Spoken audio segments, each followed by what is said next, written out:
നമസ്കാരം, സുമിയാണ്. Life of Arun സുമിയുടെ പുതിയൊരു എപ്പിസോഡിലേക്ക് എല്ലാവർക്കും സ്വാഗതം. അപ്പം ഇന്നത്തേത് നമ്മുടെ ഒരു ലഞ്ച് മേക്കിംഗ് കുക്കിംഗ് വീഡിയോ ആണ് കേട്ടോ. അപ്പോൾ ഞാൻ വിചാരിച്ചു ഇന്ന് നല്ലൊരു ടൊമാറ്റോ റൈസ് ഉണ്ടാക്കാം. ഉച്ചക്കത്തെ ഭക്ഷണം സാധാരണ നമ്മൾ ചോറ്, എന്തെങ്കിലും ഒരു തോരൻ, എന്തെങ്കിലും ഒരു ഒഴിച്ചുകറി അങ്ങനെയൊക്കെയാണല്ലോ ഉണ്ടാക്കാറ്. അപ്പം ഇങ്ങനെ അടുപ്പിച്ച് 2 ആഴ്ച 3 ആഴ്ച ഇങ്ങനെ അടുപ്പിച്ച് സെയിം പോലെ ഉണ്ടാക്കുമ്പോൾ എനിക്കൊരു ബോറടി തോന്നും. അന്നേരം ഞാൻ ഉച്ചത്തേക്ക് വല്ല ബിരിയാണിയോ നെയ്ച്ചോറോ അല്ലെങ്കിൽ ഇതേപോലെ ടൊമാറ്റോ റൈസൊക്കെ ഉണ്ടാക്കാറുണ്ട്. അപ്പം അരുണേട്ടനും അത് ഭയങ്കര ഇഷ്ടമാണ് കേട്ടോ. അപ്പം ഞാൻ വിചാരിച്ചു ഇന്ന് ടൊമാറ്റോ റൈസ് ഉണ്ടാക്കാം. വളരെ സിമ്പിളായിട്ടാണ് ടൊമാറ്റോ റൈസ് ഉണ്ടാക്കുന്നത്. ടൊമാറ്റോ റൈസ് എന്ന് പറയുന്നത് പല സ്ഥലങ്ങളിലും പല രീതിക്കാണ് ടൊമാറ്റോ റൈസ് ഉണ്ടാക്കുന്നത്, അതായത് തക്കാളി ചോറ്. അപ്പം ഞാൻ എൻ്റേതായിട്ടുള്ള രീതിയിലാണ് ഉണ്ടാക്കുന്നത്. ഞാൻ പഠിച്ചത് എവിടെയെന്ന് വെച്ചാൽ ഞാൻ നമ്മുടെ യൂട്യൂബിൽ പോലെ എല്ലാവരെയും പോലെ തന്നെ ഞാനും യൂട്യൂബിൽ നിന്നാണ് തക്കാളി ചോറ് ഉണ്ടാക്കാൻ പഠിച്ചിട്ടുള്ളത്. അപ്പം ഇപ്പോൾ പഠിച്ച് ഞാനിപ്പോൾ ഓക്കെ ആയി. ഇപ്പോൾ എവിടെയും സെർച്ച് ചെയ്യാറൊന്നുമില്ല. നമ്മുടെ ഒരു തോട്ടിന്, നമ്മുടെ ഒരു ചിന്താഗതിക്ക് അനുസരിച്ചിട്ട് അങ്ങോട്ട് ഉണ്ടാക്കും. അങ്ങനെയാണ് ഞാനിപ്പോൾ ചെയ്യാറ്. അപ്പം നമുക്ക് കൂടുതൽ വലിച്ചു നീട്ടാതെ നേരെ കുക്കിങ്ങിക്ക് പോകാം. അപ്പോൾ അരുണേട്ടൻ ഉച്ചത്തേക്ക് കൊടുത്തു വിടാൻ നമുക്ക് ടൊമാറ്റോ റൈസ് ഉണ്ടാക്കാം. അപ്പോൾ നമ്മുടെ വീഡിയോയിലേക്ക് പോകുന്നതിന് മുന്നേ ഞാൻ എല്ലാവർക്കും നമ്മുടെ കോവക്കേൻ്റെ അവസ്ഥ കാണിച്ചു തരാം. ഈ ഭാഗത്ത് കണ്ടില്ലേ, നമ്മളെ കോവക്കയെല്ലാം നമ്മൾ പറിച്ചെടുത്തു. ഇനിയിപ്പോൾ ചീരാകെ ഒരു ഇച്ചിരി ഉള്ളൂ. ഇതൊക്കെ മുറ്റത്ത് വെള്ളം കെട്ടി കിടക്കുന്നുണ്ടല്ലേ. അതിപ്പോൾ വെള്ളം കുറേയൊക്കെ വാർന്നു പോയതിൻ്റെയാണ്. മുറ്റൊക്കെ മറ്റേ പായൽ പിടിച്ചു കേട്ടോ, വെള്ളം കെട്ടി നിന്നിട്ട്. ഒരാൾ കണ്ട എൻ്റെ പുറകെ വരുന്നത് തങ്കുവിനെ ഞങ്ങളിപ്പോൾ പുറത്തേക്ക് അങ്ങനെയൊന്നും വിടാറില്ല കേട്ടോ. കാരണം മുറ്റത്തൊക്കെ വെള്ളവും ചെളിയായതുകൊണ്ട്. പിന്നെ ആരോ പറഞ്ഞു തങ്കുവിൻ്റെ കഴുത്തിൽ ഈ കയറ് ഇടരുതെന്ന് പറഞ്ഞിട്ടുണ്ടായിരുന്നു. പക്ഷെ നമുക്കിപ്പോൾ കയറ് ഇടാതെ വേറെ നിവർത്തിയില്ല. കയറിട്ടെന്ന് വിചാരിച്ച് നമ്മൾ അവനെ എവിടെയും പൂട്ടിയിടുന്നൊന്നുമില്ല കേട്ടോ. വീടിൻ്റെ ഉള്ളിൽ കൂടെ തന്നെ നടക്കുന്നുണ്ട്. എന്തിനാണ് നമ്മൾ കയറിട്ടതെന്ന് വെച്ചിട്ടുണ്ടെങ്കിൽ പെട്ടെന്നൊക്കെ നമ്മൾ വാതിൽ തുറക്കുകയാണെങ്കിൽ ഇവൻ ഓടിപ്പോകും. അപ്പോൾ ഓടിപ്പോവാതിരിക്കാൻ വേണ്ടിയിട്ടാണ് നമ്മളൊരു കയറ് ജസ്റ്റ് നമുക്ക് പെട്ടെന്നൊരു പിടുത്തം കിട്ടാൻ വേണ്ടിയിട്ടാണ് കയറ് വെച്ചിട്ടുള്ളത്. തങ്കുക്കുട്ടൻ കുറച്ചൊക്കെ വലുതായി, വലിയ കുട്ടിയായിട്ടോ വന്നതിനെക്കാട്ടിനും.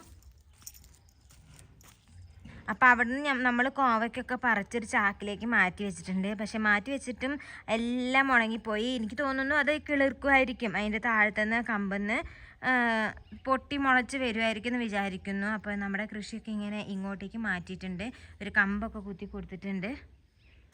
അപ്പോൾ ഈ സമയത്ത് രാവിലെയൊക്കെ നല്ല മഴയായിരുന്നു. ഈ സമയമായപ്പോഴത്തേക്കും പിന്നെ കുറച്ച് വെയിൽ വന്നിട്ടുണ്ട്. കണ്ടില്ലേ, നല്ല വെയിലുണ്ട്. കാർമേഘം ഉണ്ടെങ്കിലും നല്ല വെയിലുണ്ട്. അപ്പം ഞാൻ കുറച്ച് മല്ലിച്ചപ്പൊക്കെ പറിക്കാൻ വേണ്ടി വന്നതാട്ടോ, നമ്മളെ ടൊമാറ്റോ റൈസ് ഉണ്ടാക്കാൻ വേണ്ടിയിട്ട്. അപ്പം ഹസ്ബൻഡ് അവിടെ ഓരോ പണിയൊക്കെ ആയിട്ട് അങ്ങനെ നടക്കുന്നു. അപ്പം ഇങ്ങനെയാണ് ഇപ്പം നമ്മുടെ മുറ്റത്തിൻ്റെയും പുറത്തെയൊക്കെ കാഴ്ച എന്ന് പറയുന്നത്. ഇന്നിപ്പോൾ കുറച്ച് വെയിൽ വന്നിട്ടുണ്ട്. ഈ വെയിൽ ഇപ്പം തന്നെ പോകും കേട്ടോ.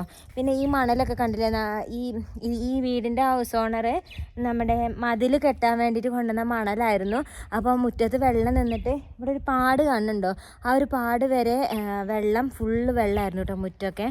അങ്ങനെ മണലൊക്കെ കുറേ ഒലിച്ചു പോയിട്ടുണ്ട്. അപ്പം ഇവിടെ കുറച്ച് പാടത്ത് നമ്മൾ കുറച്ച് മല്ലിച്ചപ്പൊക്കെ നട്ടിരുന്നു, പക്ഷെ അതൊക്കെ പോയി. പിന്നെ ഇനിയിപ്പോൾ ഇവിടെ ഈ ഒരു ചട്ടിയിൽ കുറച്ച് മല്ലിച്ചപ്പുണ്ട്, അപ്പോൾ അത് പറിക്കാമെന്ന് വിചാരിച്ചു. സോറി, മല്ലിച്ചപ്പല്ല കേട്ടോ, പുതിനയാണ് ഞാൻ ഉദ്ദേശിക്കുന്നത്. മല്ലിയൊക്കെ ഞാൻ നടണമെന്ന് വിചാരിച്ചതാണ്, പക്ഷേങ്കിൽ നമുക്ക് മഴ ആയതുകൊണ്ട് അതിനൊന്നും പറ്റിയിട്ടുണ്ടായിരുന്നില്ല. കണ്ടില്ലേ, ഇവിടെ കുറച്ച് പുതിനയുണ്ട്, കാണിച്ചുതരാം. ഉണ്ടോ, ഇവിടെ കുറച്ച് പുതിനയുണ്ട്. അപ്പോൾ ഈ പുതിനയിൽ നിന്ന് കുറച്ച് പുതിന പറിക്കാമെന്ന് വിചാരിച്ച് വന്നതാണ് ഞാൻ.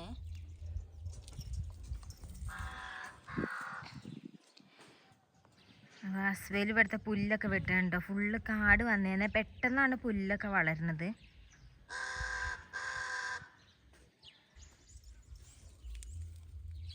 ശരിക്കും നമ്മൾ ടൊമാറ്റോ റൈസ് ഉണ്ടാക്കുമ്പോൾ പുതിന, മല്ലിച്ചപ്പ് ഇതെല്ലാം വേണം. മല്ലിച്ചപ്പ് പിന്നെ നമുക്ക് പൊതുവേ കിട്ടാത്തതുകൊണ്ട് ഞാൻ പുതിന കുറച്ച് ഇടാമെന്ന് വിചാരിച്ചു.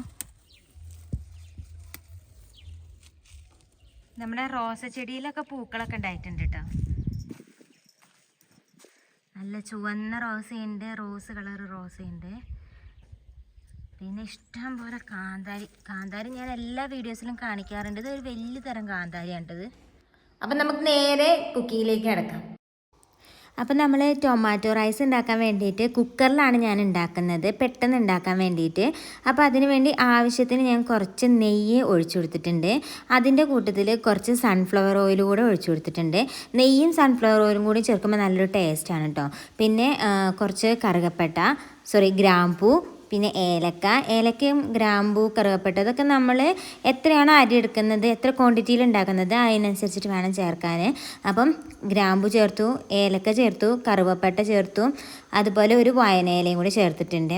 പിന്നെ ഇതിലേക്ക് നമുക്ക് കുറച്ച് കശുവണ്ടി ചെറുതാക്കി നുറുക്കിയെടുത്തത് ചേർത്ത് കൊടുക്കാം. ഇതൊന്ന് നന്നായിട്ടൊന്ന് വഴറ്റിയെടുത്തിട്ട് അതിലേക്ക് നമുക്ക് ആവശ്യത്തിനുള്ള ഒനിയൻ ചേർത്ത് കൊടുക്കാം. നല്ല തിന്നായിട്ട് അരിഞ്ഞിട്ട് വേണം നമ്മൾ ഒനിയൻ ചേർത്ത് കൊടുക്കാൻ. എന്നിട്ട് നല്ലോണം ഒന്ന് വഴറ്റിയെടുക്കണം. അപ്പം ഇതിൽ കുറച്ച് ഉപ്പ് ചേർത്ത് കൊടുത്തിട്ടുണ്ടെങ്കിൽ നമുക്ക് പെട്ടെന്ന് ഉള്ളി വഴറ്റിയെടുക്കാൻ പറ്റും. അപ്പം ഞാൻ കുറച്ച് ഒരു ചെറിയൊരു സ്പൂണ് ഉപ്പ് ചേർത്ത് കൊടുത്തിട്ടുണ്ട്. പിന്നെ ഇതിൽ നമ്മൾ ഇഞ്ചി ചേർക്കുന്നില്ല, പകരം വെളുത്തുള്ളിയാണ് ചേർക്കുന്നത്. ഒരു 30 അല്ലി വെളുത്തുള്ളിയെങ്കിലും ഞാൻ ചേർത്തിട്ടുണ്ടാകും. നല്ല നൈസാക്കി അരിഞ്ഞിട്ട് വെളുത്തുള്ളി ഞാൻ ചേർത്ത് കൊടുത്തിട്ടുണ്ട്. പിന്നെ ഇതിലേക്ക് നമ്മൾ ആദ്യം ഇത് ഉള്ളി വഴറ്റുന്ന സമയത്ത് നമ്മൾ പുതിന ചേർത്ത് കൊടുക്കുക. മല്ലിച്ചപ്പ് കൂടെ നമ്മൾ ടൊമാറ്റോ റൈസിൽ ചേർക്കും.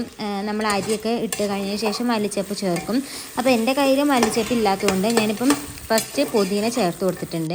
എന്നിട്ട് നല്ലോണം ഒന്ന് വഴറ്റിയെടുക്കുക. ആ സമയം ഞാൻ അരി അതായത് ചോറുണ്ടാക്കാൻ വേണ്ടിയിട്ടുള്ള വെള്ളം ഞാനൊന്ന് ചൂടാക്കാൻ വെച്ചിട്ടുണ്ട്. അപ്പം ഒരു ഗ്ലാസ് അരിക്ക് 2 ഗ്ലാസ് വെള്ളം എന്നുള്ള രീതിയിലാണ് ഇവിടെ ഞാൻ വെള്ളം എടുത്തിട്ടുള്ളത്. പിന്നെ ഇതിലേക്ക് ഞാനൊരു 3 തക്കാളി അരച്ചത് ചേർത്ത് കൊടുത്തിട്ടുണ്ട്. തക്കാളീൻ്റെ പേസ്റ്റ് ഞാൻ ചേർത്ത് കൊടുത്തിട്ടുണ്ട്. അത് നല്ലോണം മൂപ്പിച്ചെടുക്കണം കേട്ടോ. തക്കാളീൻ്റെ ആ ഒരു പച്ചമണമൊക്കെ മാറുന്നത് വരെ നല്ലോണം നമ്മൾ വഴറ്റി എടുക്കണം. ലാസ്റ്റ് അത് തക്കാളി ചേർത്ത് കഴിഞ്ഞിട്ട് നമ്മൾ കുറച്ച് മുളക് പൊടി മസാലകളൊക്കെ ചേർത്ത് കൊടുക്കാം. ഞാൻ 2.5 സ്പൂണ് മുളക് പൊടി ചേർത്ത് കൊടുത്തിട്ടുണ്ട്. കാശ്മീരി മുളക് പൊടിയാണ്. പിന്നെ 1 സ്പൂൺ മഞ്ഞൾപ്പൊടി, അതുപോലെ 1 സ്പൂൺ മല്ലിപ്പൊടിയും ചേർത്ത് കൊടുത്തിട്ടുണ്ട്. എന്നിട്ട് നല്ലോണം വഴറ്റിയിട്ട് ലാസ്റ്റ് ഇങ്ങനെ എണ്ണ തെളിഞ്ഞ് വരുന്ന രീതിയിൽ വരണം. അപ്പോഴാണ് അതിൻ്റെ മസാലയൊക്കെ ഒന്ന് കുക്കായി വരുള്ളൂ. പിന്നെ ഇതിലേക്ക് നമ്മൾ കഴുകി വെച്ചിട്ടുള്ള അരി ചേർത്ത് കൊടുക്കാം. ഞാൻ 2 കപ്പ് അരിയാണ് കേട്ടോ ഉണ്ടാക്കുന്നത്. അപ്പോൾ 2 കപ്പ് അരി നല്ലോണം കഴുകിയിട്ട് ഞാൻ ചേർത്ത് കൊടുക്കുന്നുണ്ട്. ബസ്മതി റൈസാണ് ഇവിടെ എടുത്തിട്ടുള്ളത്. നമുക്ക് സാധാരണ നല്ല ജീരകശാല അരിയോ അങ്ങനത്തെ നെയ്ച്ചോറിനൊക്കെ ഉപയോഗിക്കുന്ന അരി ഉപയോഗിക്കുകയാണെങ്കിൽ നല്ല ടേസ്റ്റിൽ നല്ല രീതിയിൽ കിട്ടും. നമുക്കിവിടെ അവൈലബിൾ അല്ലാത്തതുകൊണ്ട് ഞാൻ ബസ്മതി റൈസാണ് എടുത്തിട്ടുള്ളത്. എങ്കിലും ബസ്മതി റൈസും കൊണ്ട് ഉണ്ടാക്കുകയാണെങ്കിൽ നല്ല ടേസ്റ്റ് ആയിരിക്കും. അപ്പോൾ 2 ഗ്ലാസ് അരിക്ക് ഞാനിവിടെ 4 ഗ്ലാസ് വെള്ളമാണ് ഒഴിച്ചിട്ടുള്ളത്. അത് വാം വാട്ടറാണ് കേട്ടോ. അതായത് ഒരുപാട് തിളച്ച് പറ്റിയ വെള്ളമല്ല, പാകത്തിന് ചൂടായിട്ടുള്ള വെള്ളമാണ് ഒഴിച്ചിട്ട് നല്ല കുക്കർ അടച്ച് വെച്ച് ചെറിയ തീയിൽ ഒരു 10 മിനിറ്റ്, വിസിലൊന്നും വരണ്ട, ഒരു 10 മിനിറ്റ് വേവിച്ചാൽ മതി. അപ്പോഴത്തേക്കിനും നമ്മൾ അരി കുക്കായി കിട്ടും. ഈ ഒരു പരുവത്തിലായി കിട്ടും. എന്നിട്ട് നമ്മൾ തുറന്നിട്ട് നല്ലോണം ഒന്ന് ഇളക്കി എല്ലാം ഒന്ന് യോജിപ്പിക്കുക. അപ്പോൾ നമ്മുടെ ടൊമാറ്റോ റൈസ് റെഡിയാകും. അപ്പോൾ ടൊമാറ്റോ റൈസ് റെഡി ആയിട്ടുണ്ട്. ഇനി ഞാൻ അരുണേട്ടന് കൊടുത്തു വിടാൻ വേണ്ടിയിട്ട് പാത്രത്തിലേക്ക് ആക്കാൻ പോവുകയാണ്. ഈ കാണുന്നതാണ് അരുണേട്ടൻ്റെ ലഞ്ച് ബോക്സ്. ഇത് ഇവിടുത്തെ ആൾക്കാർ നെയ്തെടുത്തിട്ടുള്ള ഒരു കൊട്ടയാണ്, ഓലയും കൊണ്ടൊക്കെ ഉണ്ടാക്കിയിട്ടുള്ളൊരു കൊട്ടയാണ്. അപ്പോൾ അതിലാണ് നമ്മൾ കൊടുത്തു വിടാറ്. അപ്പോൾ ഞാൻ ടൊമാറ്റോ റൈസ് പാത്രത്തിലേക്ക് ആക്കുകയാണ്. പിന്നെ ഞാൻ നേരത്തെ പറയാൻ വിട്ടുപോയി, നമ്മൾ ഉപ്പ് ചേർത്ത് കൊടുത്തിട്ടുണ്ടായിരുന്നു കേട്ടോ. റൈസിലേക്ക് വെള്ളം ഒഴിച്ചതിന് ശേഷം നമ്മൾ ആവശ്യത്തിനുള്ള ഉപ്പ് ചേർത്ത് കൊടുക്കണം. എന്നിട്ട് ഉപ്പിൻ്റെ ടേസ്റ്റ് നോക്കണം. ഒരു പൊടിക്ക് ഉപ്പിൻ്റെ ടേസ്റ്റ് കുറച്ചൊന്ന് പൊന്തി നിൽക്കണം. അപ്പോഴുള്ളൂ ഇത് കുക്കായി വരുമ്പോൾ അരിയിലൊക്കെ പിടിച്ച് വരും ഉപ്പ്. അപ്പോഴാണ് കറക്റ്റ് ഉപ്പ് പാകത്തിനാവുക. അങ്ങനെ ഞാൻ ടൊമാറ്റോ റൈസ് പാത്രത്തിലാക്കി, അതേപോലെ തന്നെ സാലഡും പാത്രത്തിലാക്കിയിട്ടുണ്ട് കേട്ടോ. അപ്പോൾ ഞാൻ കഴിക്കാനുള്ള കുറച്ച് ടൊമാറ്റോ റൈസും സാലഡും എടുക്കുകയാണ്. തൈര് സാലഡാണ്. നമ്മുടെ ടൊമാറ്റോ റൈസ് റെഡി ആയിട്ടുണ്ട്. പരനേടനൊക്കെ ഞാൻ കൊടുത്തു വിട്ടു. അപ്പോൾ ഞാൻ ഒന്ന് ടേസ്റ്റ് ചെയ്ത് നോക്കട്ടെ ഞാൻ ഉണ്ടാക്കിയത് എങ്ങനെ ഉണ്ടെന്ന്. ഞാൻ തന്നെ ഉണ്ടാക്കി ഞാൻ തന്നെ ടേസ്റ്റ് ചെയ്യുമ്പോൾ അതിന് വലിയ കാര്യമൊന്നുമില്ല എന്നറിയാം. എങ്കിലും ഒന്ന് ടേസ്റ്റ് നോക്കാം നമുക്ക്. നല്ല ടൊമാറ്റോ റൈസാണ് കേട്ടോ. പിന്നെ നമ്മൾ ഈ ബാസ്മതി റൈസിന് പകരം നല്ല പച്ചരി ഉപയോഗിച്ചിട്ട്, അതായത് ജീരകശാല അരിയോ അങ്ങനെയൊക്കെ ഉപയോഗിച്ചിട്ട് ഉണ്ടാക്കുകയാണെന്നുണ്ടെങ്കിൽ ഒന്നുകൂടെ ടേസ്റ്റ് ആയിരിക്കും.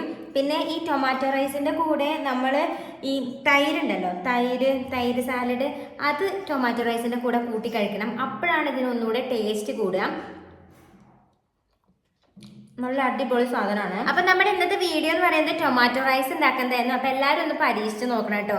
വളരെ സിമ്പിളായിട്ടാണ് ഞാനിത് ഉണ്ടാക്കിയിട്ടുള്ളത്. അപ്പം നമ്മുടെ വീഡിയോസ് ഇഷ്ടപ്പെടുകയാണെങ്കിൽ നമ്മുടെ ചാനലൊന്ന് സബ്സ്ക്രൈബ് ചെയ്യണം. എല്ലാവർക്കും ഒന്ന് ഷെയർ ചെയ്ത് കൊടുക്കണം. നിങ്ങളുടെ അഭിപ്രായങ്ങളൊക്കെ കമൻറ്റിൽ രേഖപ്പെടുത്തണം. അപ്പോൾ കൂടുതൽ കാഴ്ചകളും വിശേഷങ്ങളുമായിട്ട് അടുത്തൊരു എപ്പിസോഡിൽ വരാം. അതുവരേക്കും ബൈ ബൈ.